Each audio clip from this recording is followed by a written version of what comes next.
তো গাইস আমি বাইরে চেয়ারে বসে বসে ফোন দেখছিলাম, ঠিক সেই সময় আমার ভাই এসে আমাকে যা বলল। এই শুনে আমি আমার ভাইকে বললাম যে আমি বাচ্চাদের সাথে চ্যালেঞ্জ করি না। তো যেহেতু অকাত নেই কথাটা হচ্ছিল, তাই আমি চ্যালেঞ্জটাকে অ্যাকসেপ্ট করে নিলাম। তো গাইস চ্যালেঞ্জটা হচ্ছে যে এই যে আপেলের জুসটা আছে এটা পুরোটা খেয়ে শেষ করতে হবে। তো আমি ভাবলাম এতে আবার কি আছে।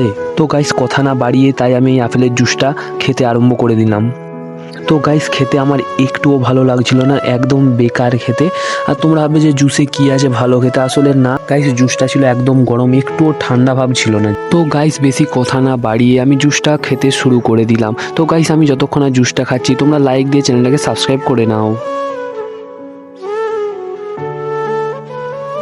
তো গাইস আমি চ্যালেঞ্জটা কমপ্লিট করার পর আমার ভাই আমাকে বললো যে এই জুসটা ছিল 3 দিনের বাসি পুরনো জুস।